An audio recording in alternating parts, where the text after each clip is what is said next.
Now, this one is in 4/4, but I had to cram it with all kinds of goodies and interesting little things that hopefully catch your attention. On a side note, if you happen to pick up a copy of the first atomic base, the reactive intervals, that would really go a long way in explaining how this particular one works because it has these different elements that I'm going to explain to you now.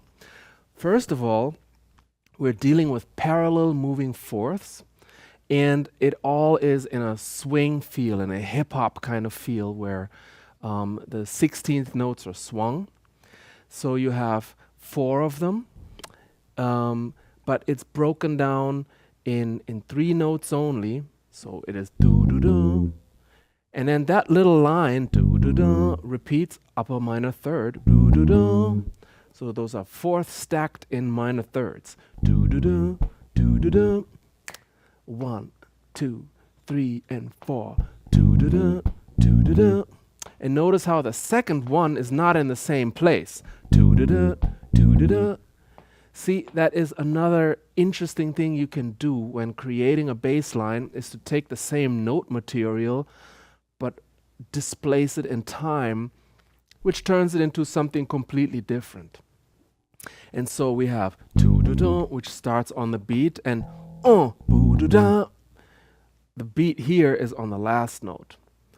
So once you can loop this one for a while, we can add the next element. Do-do-do, do-do-do, do-do-da-dum, do-do-do-do-do-do. So that's a kind of a horn line.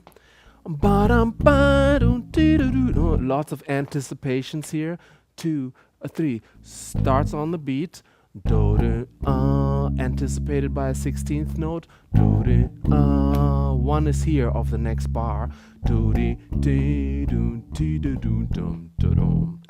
And that is your low open string right here. Open E.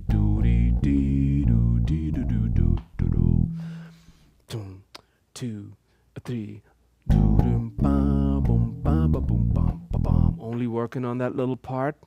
Once it starts feeling good, we can move on to the next thing. From the top.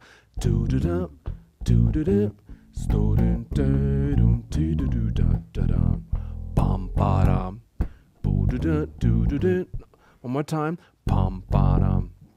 Now at that point, we're repeating the same line that we had in the first bar, but down a half step with the same rhythmic the same rhythmic relationship to time.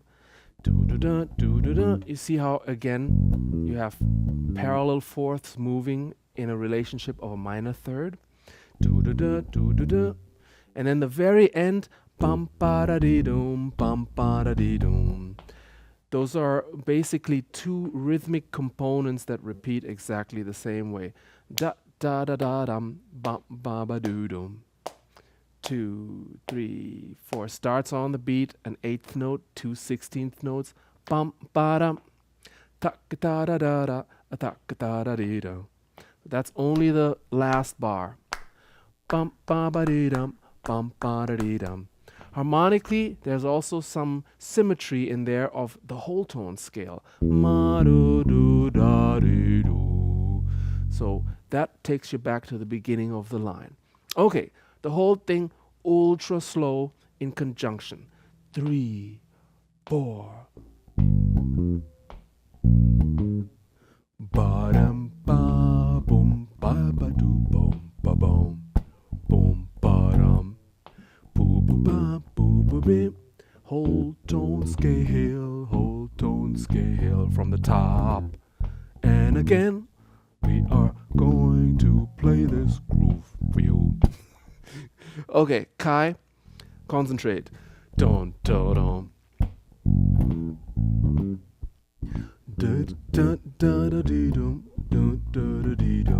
Well, actually, it's a good time for me to tell you it is dangerous to get too much carried away with something. That sometimes happens.